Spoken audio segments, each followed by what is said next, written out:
All right, guys and gals, thanks for joining us on another week of NYU's webinar series. This is the eSports edition of such. Today we have Dr. Haas and Grant Larson joining us, both of which I will have them introduce themselves briefly, but the topics are going to range from their personal thoughts in the esports industry to their day-to-day responsibilities in the industry as well as answering any questions and comments that attendees may have as we go along. So without further ado, Dr. Haas, ladies first, I'll let you introduce yourself and go from there. I'm an adjunct at NYU primarily teaching sports research and sports consulting, having lived in the world of consulting for many years and doing a fair amount with the esports world and the Conference of Mayors. Awesome. Great. Well, thanks for joining us. Grant Larson. Hey everybody, my name is Grant. I am the current Global Programs Manager for Facebook Gaming. Before that, I was Elizabeth's student at NYU. And before that, I spent 6 years at Major League Baseball studying different media entities. So what Major League Baseball's media trends were, our competitors, so the other sports leagues, things of that nature.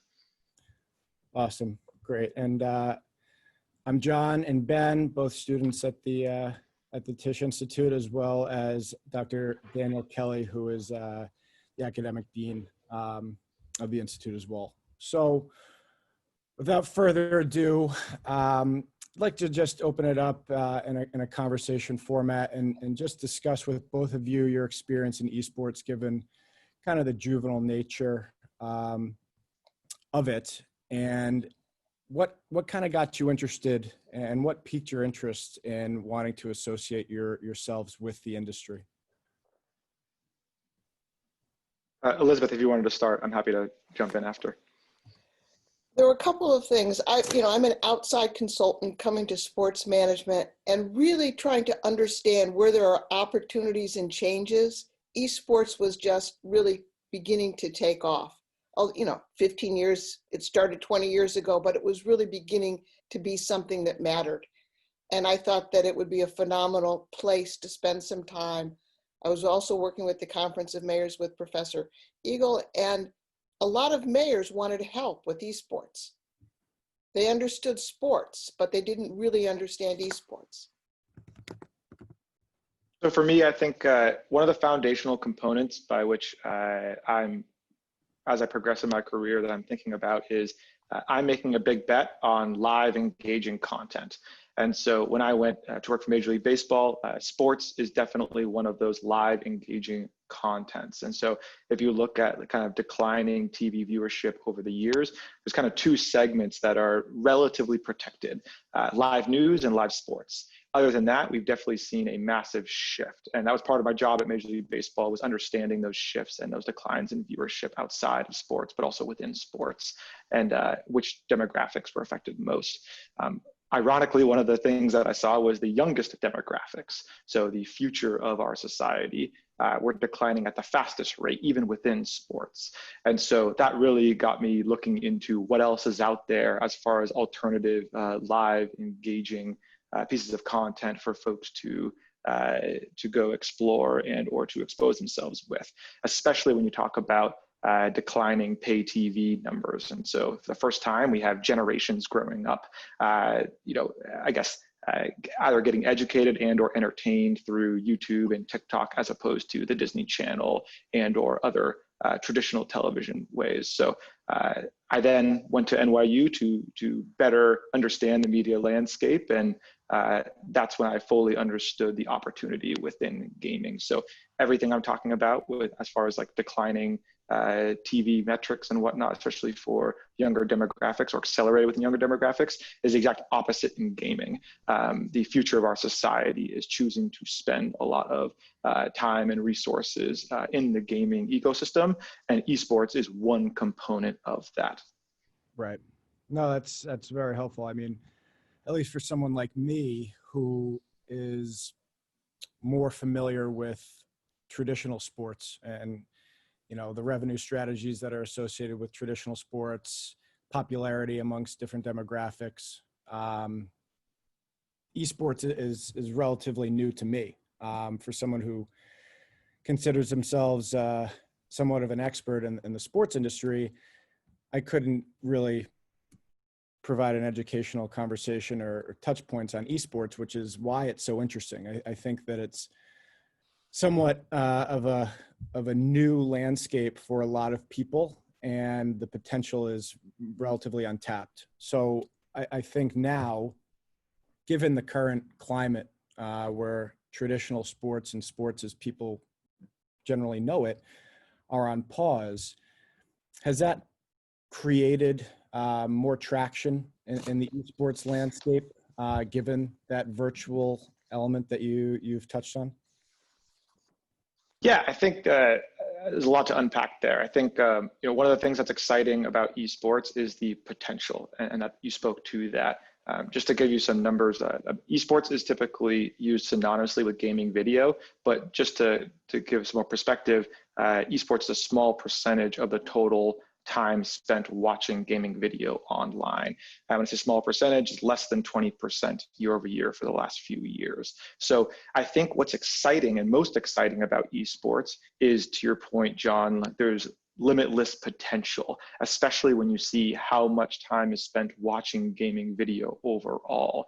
I'd say like that's also like a double-edged sword in some respects, because it's remained somewhat constant at less than 20% over the last few years. And so I think what makes it exciting is also one of the biggest potential obstacles, which is there's lots of different types of gaming video out there that's engaging and that folks want to interact with. So for example, being able to watch VODs on YouTube of highlight reels, or gaming creators / influencers and their ability to bring in audiences and build communities. So I think esports is incredibly exciting for lots of reasons, especially the competitive aspects.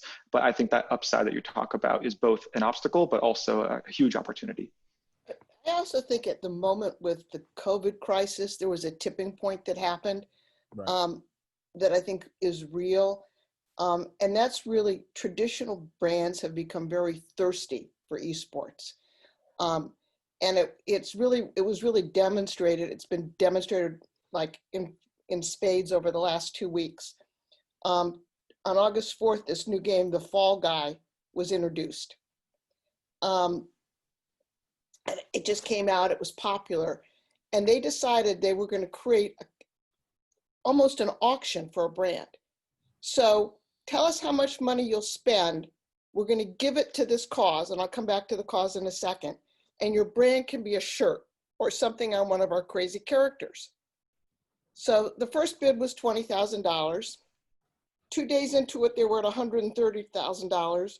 With the, you know, as of this morning, it was at $300,000. So, and they were and they are traditional brands. They want to be there. They want to be in the Twitter conversation. They want to be part of esports. Mm. And that a year ago, you know, if you said to a CMO went to their boss and said, I'm going to go spend $200,000 on Twitter with a character to get a t-shirt on, or, you know, I mean, Walmart put in $200,000 for a vest that said Walmart on a little goofy character. Right. I mean, you know, the CMO would have been fired a year ago. Right. I mean, it's like crazy, but, you know, a lot has happened, but to me, that's a real, you know, in some sense, COVID maybe made them more legitimate, but it really created a moment for branding in the absence of other things too. Grant, I don't know. Yeah, I think overall it's more about, and everything that you said, Elizabeth, makes sense to me, and I agree with. I think overall the way to sum it up is that like COVID has just accelerated all the trends that were there pre-COVID. It's just gotten, the line has gotten exponential as opposed to incremental as far as the movement and acceleration towards the end state. So everything I was talking about, like a decline in TV or pay TV viewership, the emphasis on building communities or ingraining within gaming video communities. And again, I want to separate out esports versus gaming video. And traditionally, in the broader media, they've been kind of packaged together. But like, especially with Fall Guy, like a lot of what's happening is gaming creators. So instead of like competitive play, while the game inherently is competitive because you can win and some folks do not win, the reality is that many folks are just streaming themselves playing the game. And to your point, Elizabeth, brands want to get involved, not necessarily just with esports, but with the gaming community overall, which again is where the vast majority of like watch time and or engagement comes from. Right. Well, I mean, to both of your points, and actually an emphasis in one of the classes I took with Dr. Kelly was hours watched and the analytics behind that in justifying and determining success and popularity. I remember, I forget when it was, but a couple of weeks ago, or maybe months, Amazon's Twitch, when they were at the height of their pinnacle, they had 5 billion hours of viewing, and that's a pretty significant number when you're looking at brands and advertisers and who wants to kind of get involved, because that's a pretty significant audience that you'll be getting views from. And again, to your points, that's just an additional revenue stream and a brand opportunity to, strengthen and develop who they are, who they market to, and hopefully result in subsequent dollars put towards that. Yeah, for sure. And I think let's take a step back here because you touched on a really important point. There were 5 billion watch hours on Twitch for gaming video. Again, I want to make sure that we walk away today with the difference between esports and gaming video.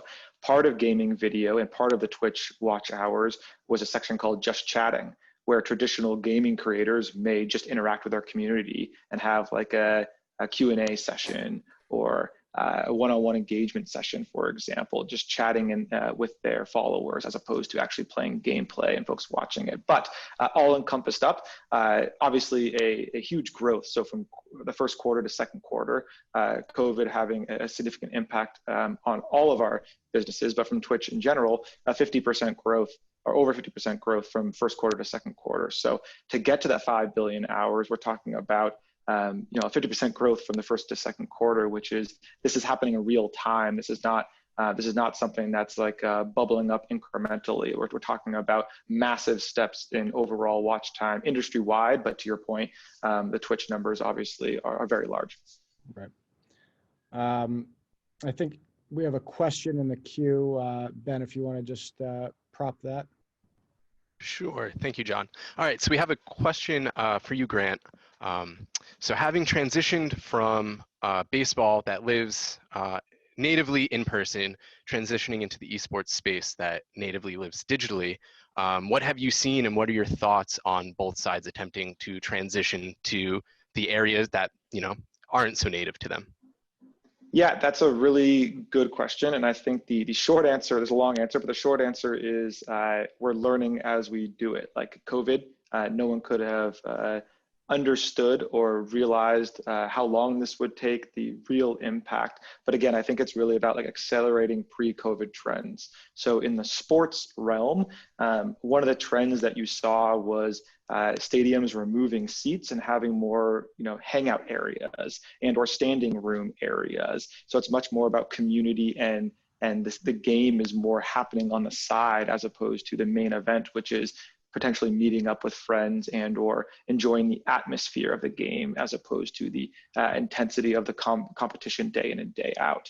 On the digital side, I think that, again, I want to separate out esports versus gaming video. I can talk about both, but from a gaming video perspective, especially around COVID, more folks are at home, more folks are looking for more both connection opportunities. So like that's where Facebook really dives into their mission of being able to connect people and bringing the world closer together, but also on the entertainment side as well. And so more folks are looking for more entertainment options and outlets based on the time they're spending together as a family, but also the time they're spending at home. So I'm kind of melding the short and the long answer together, but I think, again, it goes back to, I think all the same trends that you're seeing previously will continue to accelerate. I think it's interesting, the Seattle Sounders just announced yesterday, I believe, that their game is going to be available on Amazon Prime locally in market. And so that's a major dramatic shift. I believe one of the LA MLS teams, their games are exclusively on YouTube TV. So I think that like from both sports and gaming, there's a lot of experimentation going on. But I think a lot of the trends are direct to consumer. I think a lot of the trends are going directly to the viewer and essentially letting the viewer decide, as opposed to maybe a distribution outlet, a middleman, if you will, who or what would be available to whom. I had a personal question there in that kind of same vein. I'm just curious your thoughts, Grant. Obviously, when the pandemic started and sports were shuttered down, a lot of teams kind of had to find a way to fill this gap of live sports and just content in general. And we saw a lot of NBA teams turn to their Twitch channels and start streaming games over NBA 2K, since games couldn't be played live. So I'm just curious, is that was that kind of expected to you guys at Facebook to see this shift? And I guess what was your takeaway there? Yeah, it was, I wouldn't necessarily say it was expected that all sports teams and or leagues would jump right into gaming. I think it would be expected that the sports leagues and teams wouldn't necessarily sit on their hands and wait for an opportunity to engage with their fans as they were planning to at the beginning of the season. So March for baseball with spring training and or like the remainder of the NBA playoffs for them. I think it was an innovative way to make sure to continue to engage a community while there was an unknown length of a delay before, if games were even going to happen again. Again, I think we're still in like a trial period here and we're still kind of writing the rules as we go from a sports perspective. And again, I think I'm saying that from being outside the sports industry. So I think somebody might be more knowledgeable in that. But I think inherently the answer to your question is no, I didn't necessarily expect them to go all in on gaming, which was kind of what ended up happening in many respects. But we also saw that outside of traditional sports teams and leagues too. So with athletes and musicians at home right now and or not participating on regularly scheduled tours and or games or seasons, it has provided an opportunity again to engage with fans or followings that were outside of that realm. And so we had Serena Williams and Gigi Hadid playing Mario Tennis on Facebook gaming. And that's something that may not have been an opportunity pre-COVID. And so I think that it has really sparked the creativity from both the traditional sports realm as well as the gaming realm, as far as like how can we engage with communities that we've already developed a personal relationship with, but in this time where we're not providing the type of content that either fans would expect and or we would like to, providing alternative ways to continue to cultivate that relationship and deepen it. Awesome. I think Thank you. I think one thing that is interesting to hear from both of you guys is the positive trends that you see opening up in the near future. But one thing I do want to just touch on is the obstacles, near term, far term, in both your opinions. What's the biggest one? Yeah, I have two. The first would be that there's very few moats around the business of game streaming and or esports in general. So when you look at traditional sports, you have predefined, so Major League Baseball as an example, the minor leagues, T-ball, there's a regular progression system and it's kind of built within society. We call it America's pastime, for example.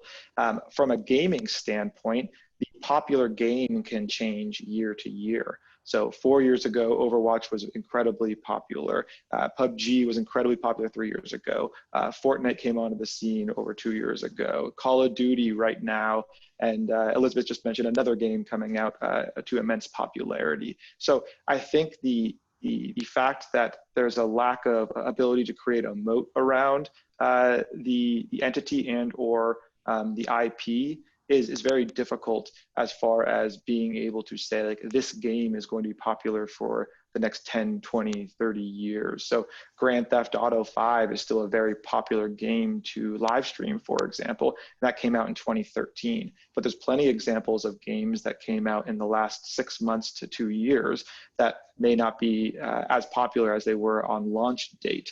And so I think that one of the biggest obstacles is, I guess, the volatility from a popularity standpoint, whereas you can pretty much count on every single year baseball, basketball, NFL, hockey, MLS to some extent having same returning viewers and popularity with those deepened communities.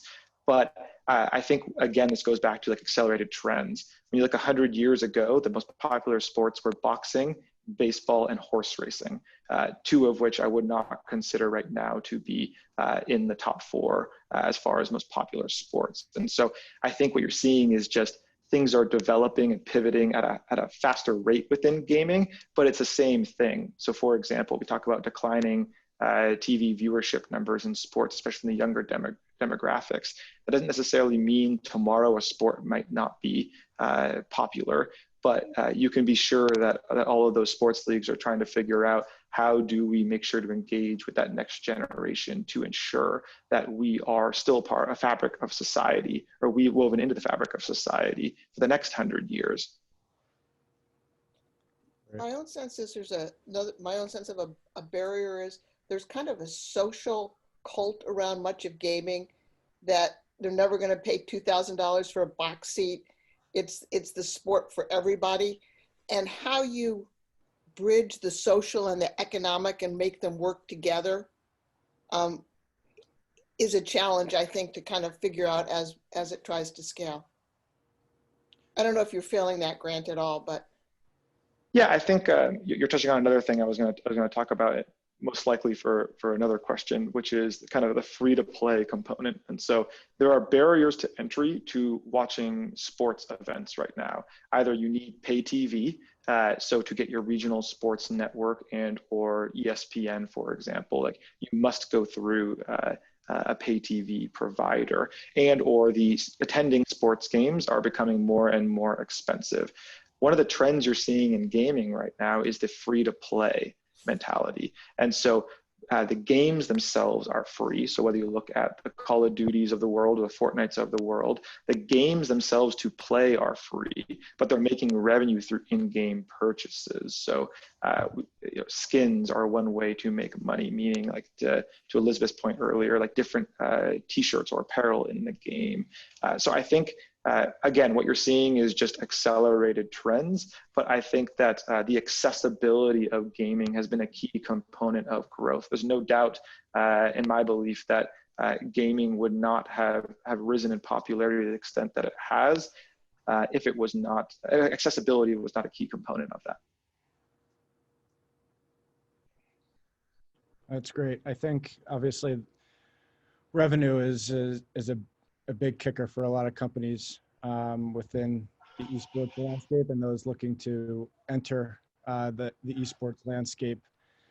Numbers is a huge thing among professional sports, and I think that you have the option and potential to mimic those traditional revenue streams with esports as well. And Dr. Kelly, did you have a question regarding some of the financial elements surrounding esports?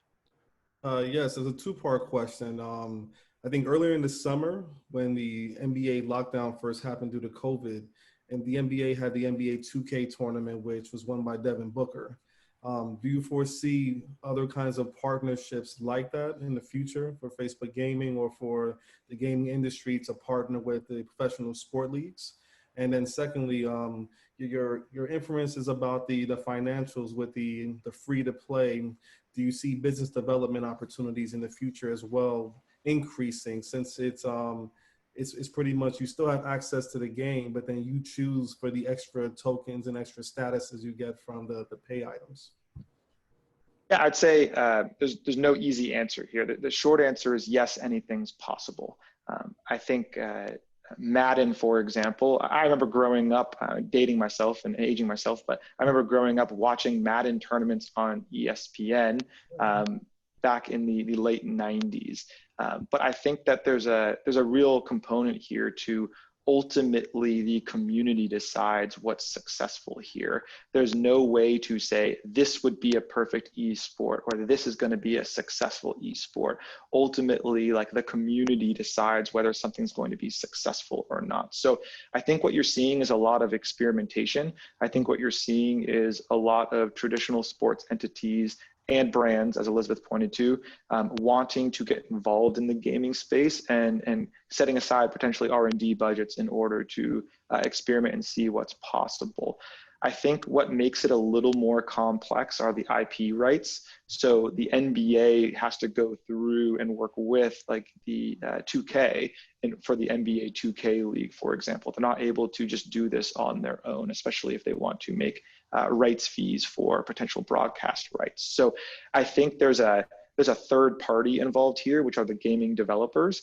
And I think they want to be involved, but I also think that the sports leagues need to keep them in mind if they're doing financial modeling around any sort of long-term future in these endeavors. So I think, yes, it's possible.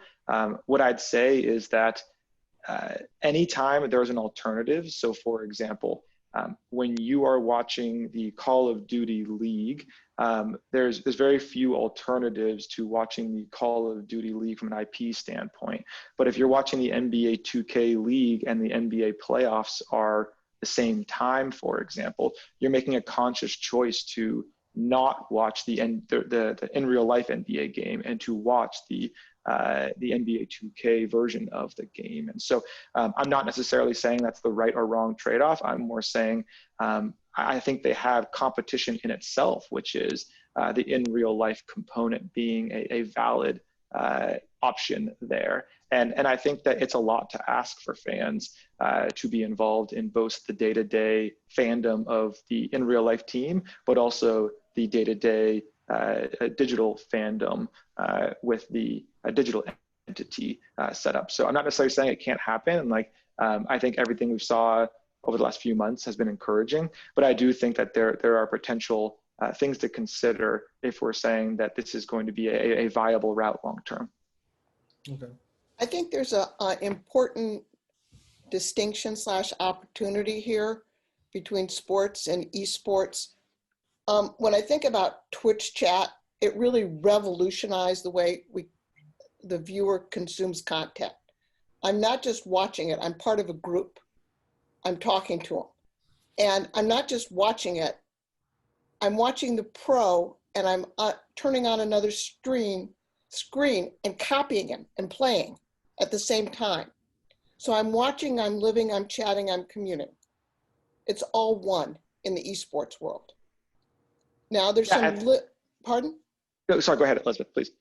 No, and there are some limits to how much you can do that in the sports world. Because if you want to play a 5-on-5 basketball game, it's not instantaneous. You can't just turn the screen on and copy Michael Jordan. You can, and so there are some differences in the engagement, and the flat TV versus the Twitch with chat is a barrier. I think that the traditional sports wants that engagement and is trying to get it, but it's not clear that it's easy or natural will happen fast.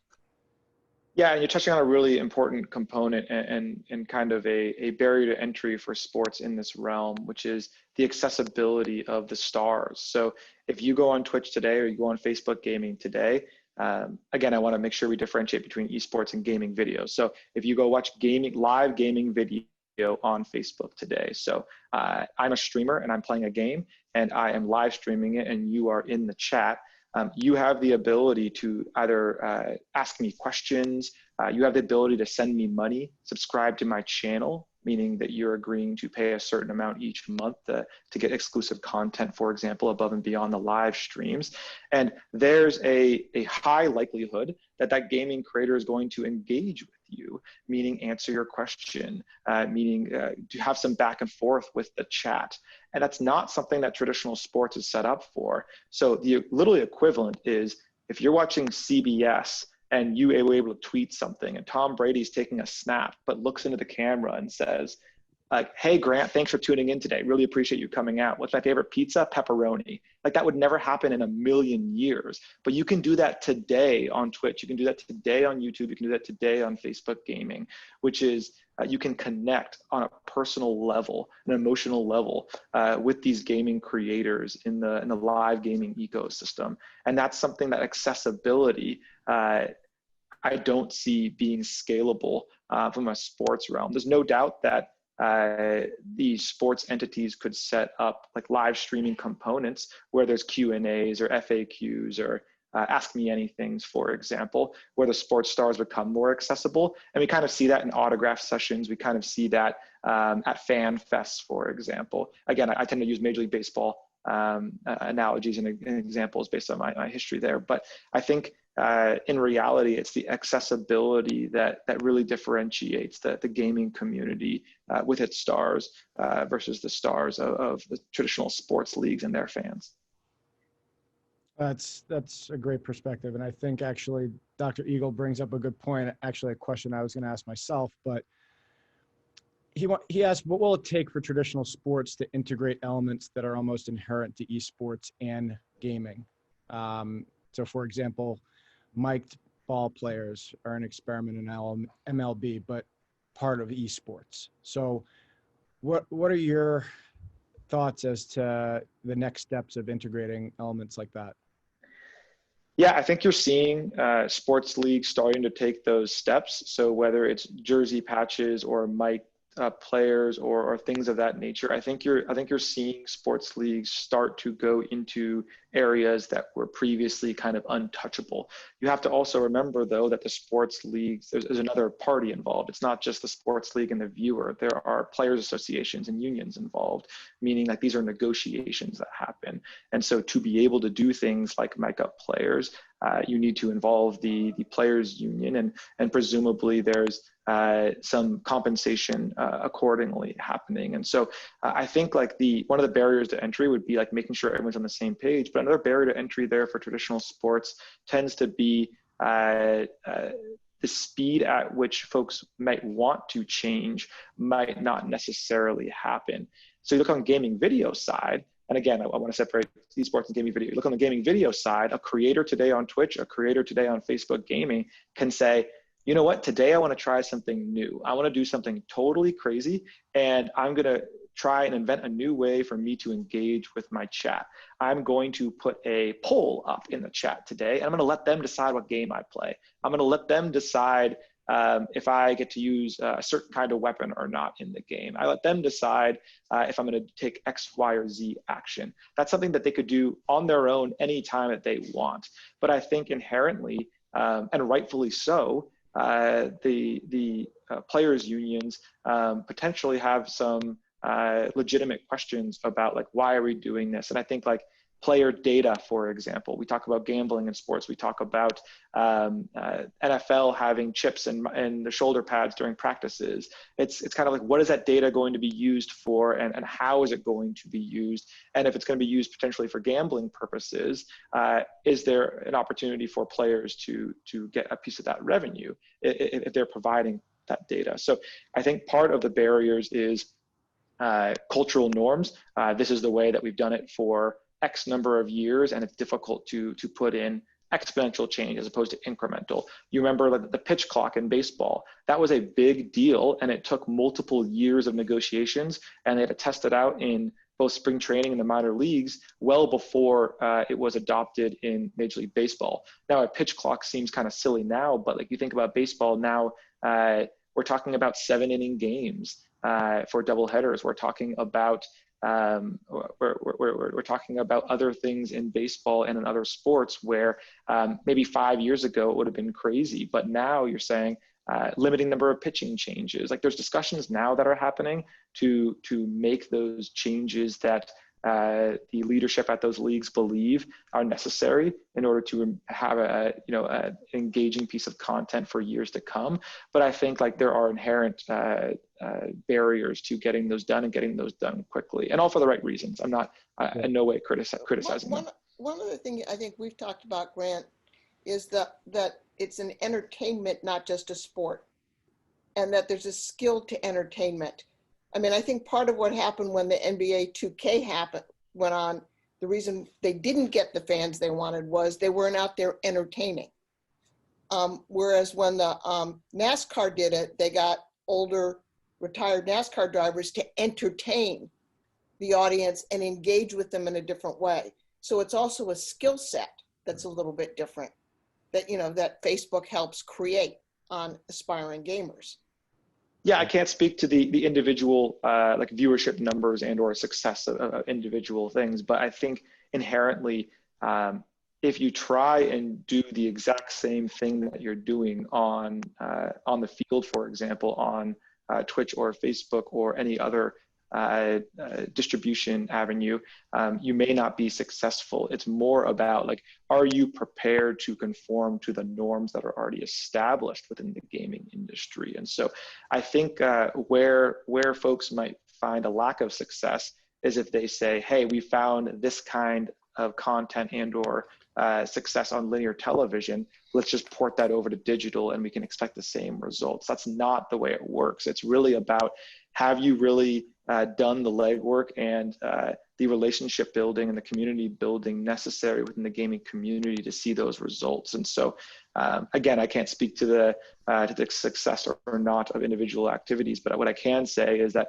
those that really take the time to build bridges and relationships within the gaming community, not only for the distribution platforms, but for the end viewers as well, because it may not be directly transferable. It may not be, oh, we're just going to get the exact same folks who like my MLB team Facebook page to watch my MLB Facebook gaming stream. You may find yourself, and hopefully the leagues are looking at it this way as far as complementary as opposed to cannibalistic. But I think you really need to study and understand the nuances and difference of the gaming community. And you can't expect that what's worked for traditional linear television is just going to be able to be ported over and expect the same success.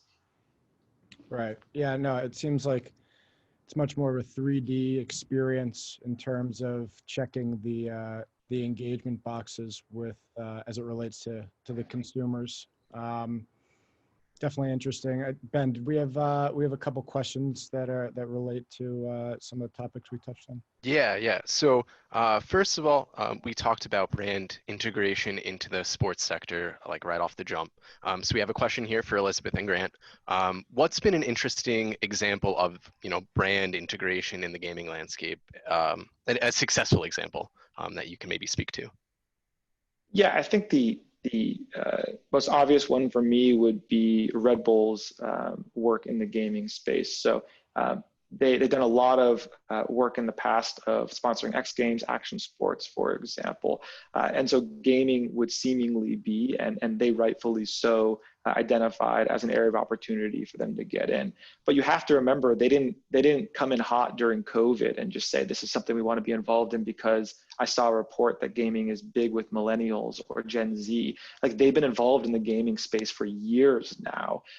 They've been doing collaborations with gaming creators for years. They've been showing up to gaming conventions around the world and whatnot. So that's what I talk about when I talk about like successful versus not successful. Just paying a rights fee or a sponsorship fee and showing up, like that's the mantra is that's half the battle. It's not half the battle.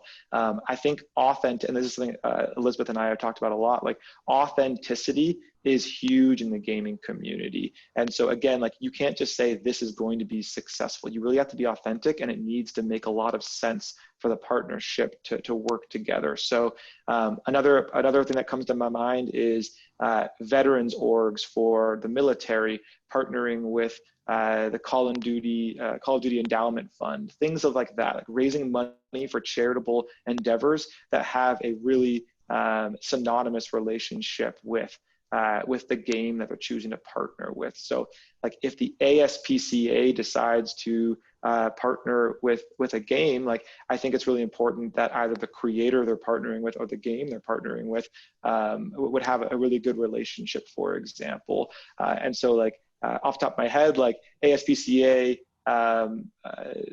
partnering with specific games that involve animals, for example, would make a lot of sense. And so I think it's really just about like, is it authentic? Does it make sense? And of course, like raising money for charitable endeavors shouldn't have a barrier to entry of being synonymous with one another. I was just giving an example, but I think the inherent mindset should be, how can I organically integrate this into the content, as opposed to, I want to get a big billboard behind the creator or signage. Like, again, I think that's where sponsors are going to find a lack of success in the space. If they say, this is what I do in sports, I'm just going to do the same thing because it makes sense to me, as opposed to really taking the time to understand the gaming community and saying, oh, wow, here's an opportunity that's unique. It's outside the box. It might make me uncomfortable or make my CMO uncomfortable, but like, this is where I think we have to go to really connect with those younger demographics.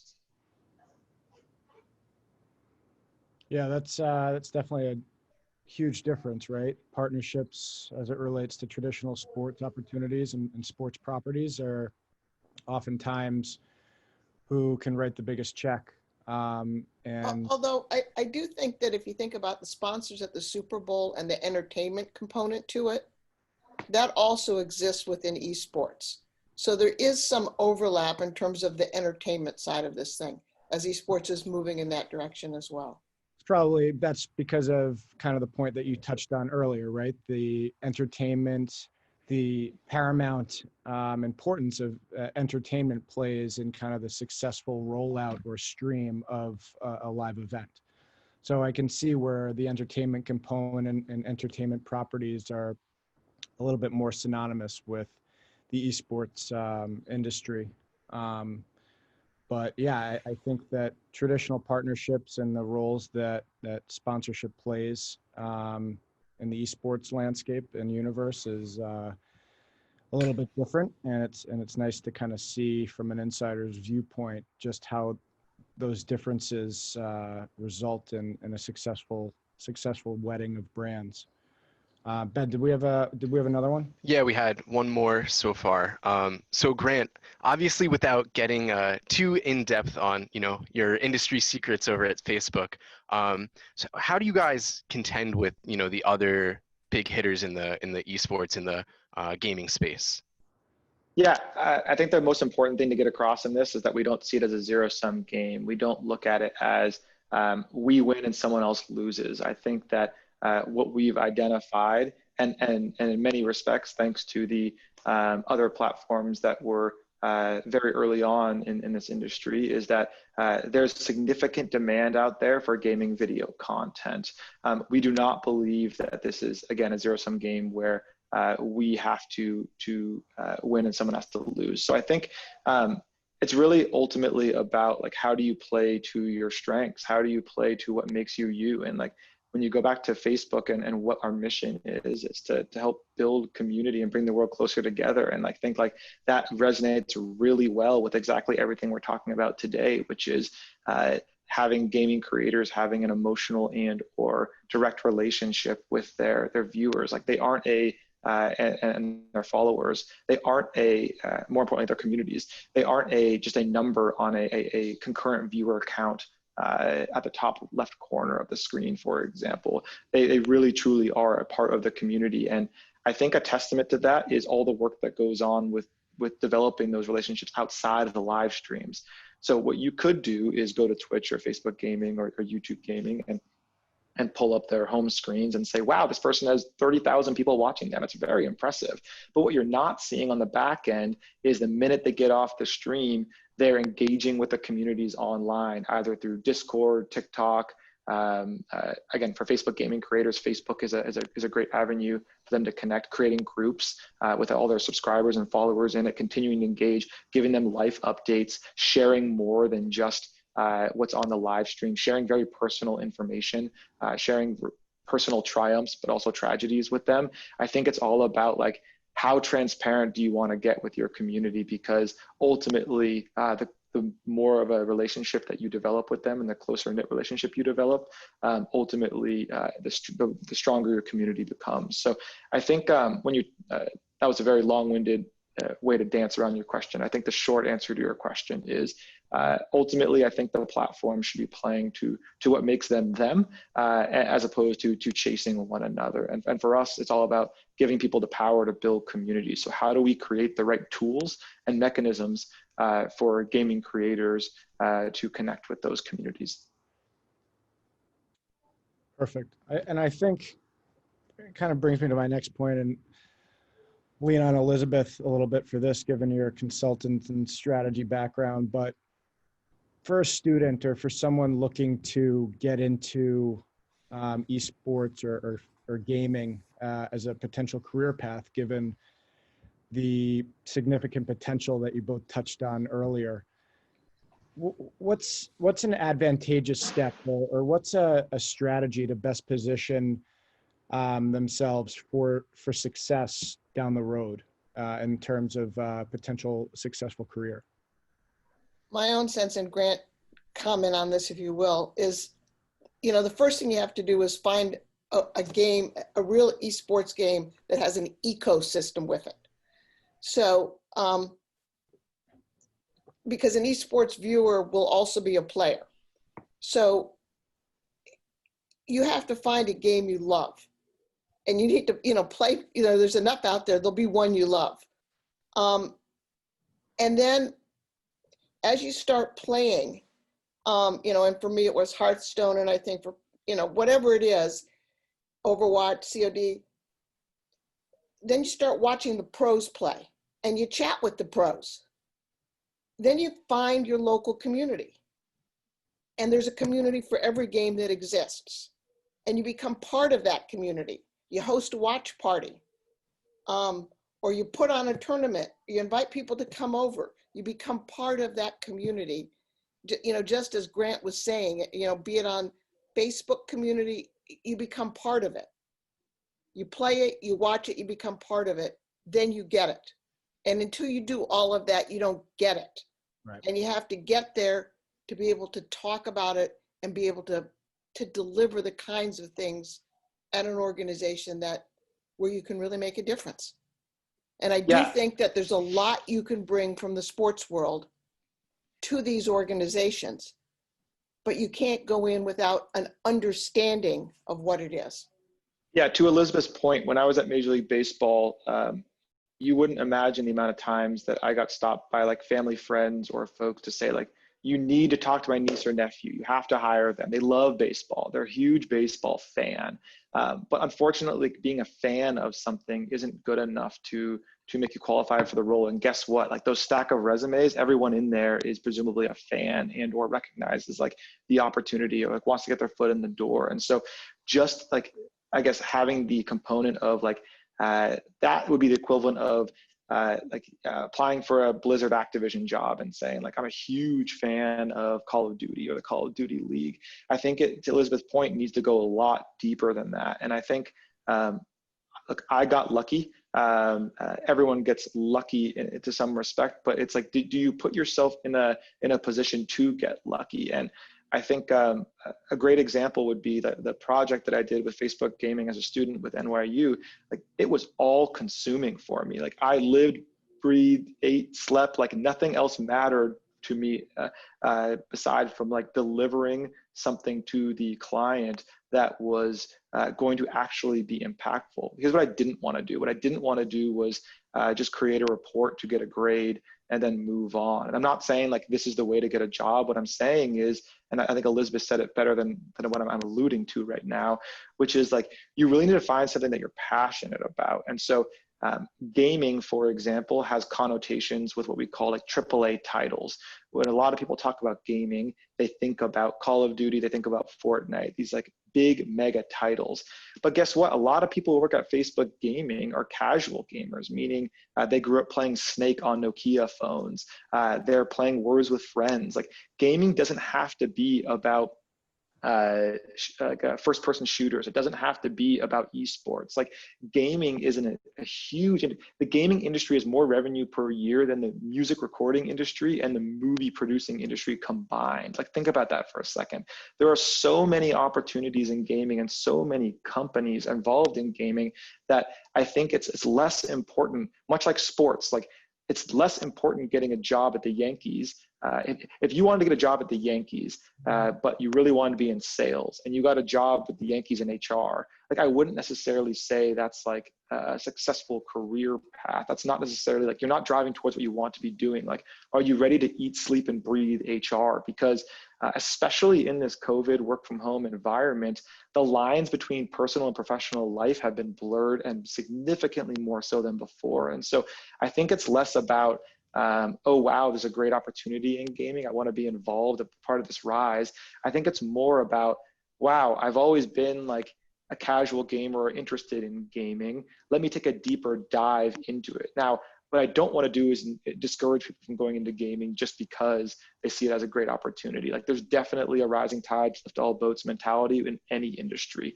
Like, right now, probably there's no problem with going into sports radio, but you also have to be realistic that, like, the career ladders in sports radio are pretty well defined. Unless you're talking about the podcasting space, I wouldn't necessarily expect like 2x growth from revenue year over year in a space like sports radio. I think in gaming, we're still defining, even with all the revenue that's happening right now, I think we're still defining the future, and we're defining it every day. But that means you have to be willing to pivot on a dime based on like what the current trends are. So I think like the first suggestion would be like read. I'd always been a gamer. I grew up playing StarCraft. While sports and gaming have been like my two obsessions in my life, and I got lucky that like the transition was relatively seamless there by doing kind of the same job scope and responsibilities.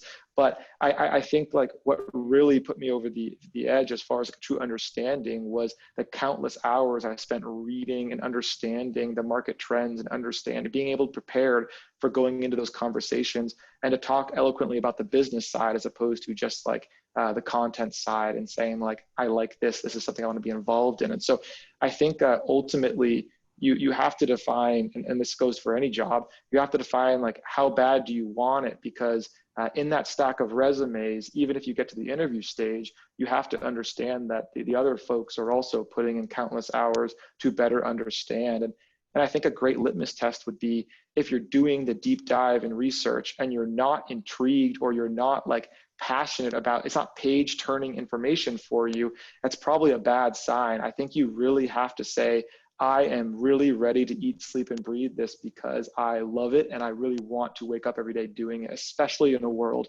where the lines are getting blurred between personal and professional. Fantastic advice. It's huge.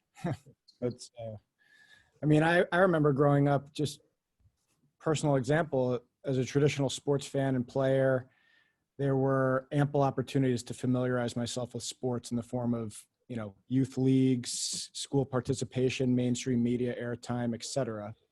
So that was the natural progression of how I gravitated to that, you know, authentic relationship that you harp on between traditional sports and the user or the fan or the player. But now, given all the technological advances and evolution and the digital landscape, those opportunities exist, you know, more so now than ever. So I think, as you say, familiarize yourself, immerse yourself in that world, and become one with what you want to be at an early age. Just only helps to kind of fuel who you're going to be, whether professionally, casually, or whatever it may be down the road. Ben, you want to touch on that question you have? I think it's a nice closing statement in the last 7 minutes that we have. Yeah, sure.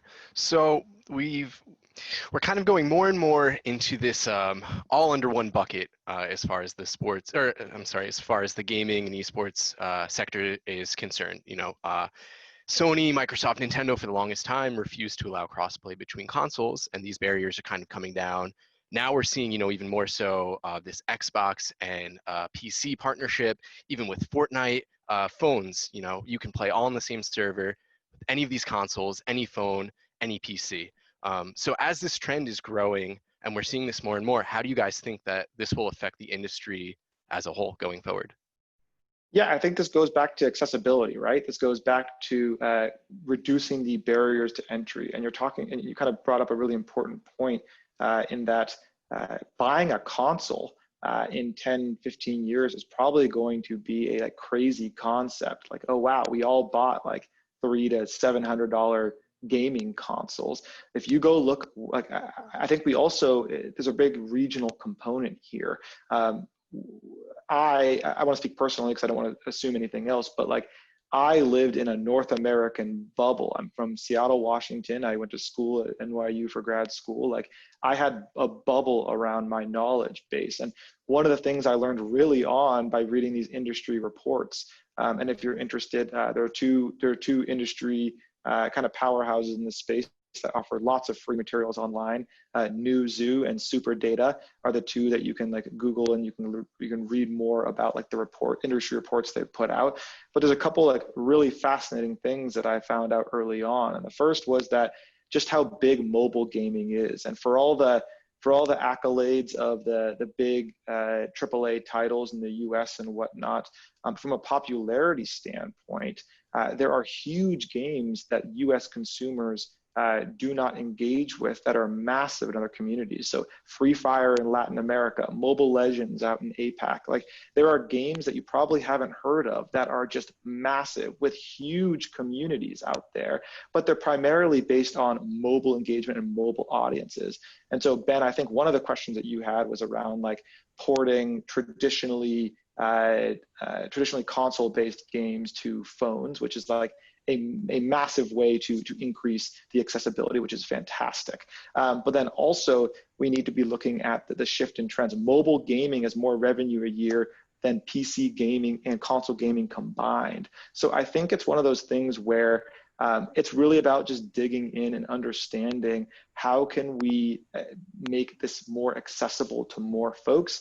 But like the market needs to make sense, right? The revenue potential needs to make sense. So like what we're seeing now are more opportunities in game to upgrade and buy items, and it's working. Fortnite has crazy revenue numbers. They're growing all the time. Other entities in Southeast Asia are doing similar things related to free to play and in-game purchases. But the ultimate reality is like that won't be successful if the economics don't net out. So I think like accessibility is the trend that we're moving towards. How we create more accessibility, two examples would be a shift to mobile, where folks have already made that investment in like a gaming device. They don't have to actually spend more for a console, or like even worse, spend money on a console for an exclusive title, for example. But then on top of that, like the free to play and mobile are two ways to do that, but they're not exclusively the only ways. So I think just a shift to accessibility is the trend. Yeah, I would totally agree. I also think it plays to the eSports versus traditional sports world as well. Right. So that it will continue to drive this at a different scale. It's also part of why eSports is so global. I mean, it happened globally because it is an electronic field, not a physical field, which makes it quite unique and wonderful. You don't need expensive equipment. You don't need a rink or a field or anything. And obviously, as you guys alluded to, lower the barrier of entry, the more accessible it is for everyone. And I think that's a testament to the growth and development is a testament to just how successful and the potential that this realm has going forward. And I think that, given what we touched on. If anyone has any last questions to wrap up, I'd just like to thank you both for taking the time. Obviously, as I mentioned earlier, this is invaluable stuff, stuff that you can't really learn in a textbook. And, having industry professionals like yourselves here to share your experiences and wealth of knowledge is very valuable and very much appreciated, not only by ourselves here, but from the attendees as well. So I'm sure you may be getting a ton of LinkedIn requests, as networking is something that we harp on here. But like I said, attaching yourselves to the NYU community in this way is very much appreciative, and we thank you for taking the time. No, thanks for having us. Thanks for having me. I appreciate it. I had a great time at NYU, so definitely biased there, but I appreciate you all having me out here. And I forgot the opening intro to say hello to all the students. I hope you're all doing well and safe. Awesome. Dr. Kelly, kind of turn on over to you for some final thoughts. Yes, of course. Grant Larson, really appreciate it. It's always good to see you, especially when alumni can come back and support us. Dr. Haas, good luck as you prepare for the fall semester. For the students out there, Dr. Haas is going to be teaching 2 courses this fall. She'll teach our advanced research seminar, which is for students looking to complete their capstone courses. And for those of you who are just starting out our program, she'll also be teaching our applied research course on Thursday evenings. And so those are 2 great opportunities to work with Dr. Haas this fall. Please consider them. And additionally, we do have upcoming programming. Tomorrow we have the Boardroom University with Kevin Durant. So please consider joining us for tomorrow's event at 8 p.m. via Zoom. All right, take care and enjoy the rest of your day.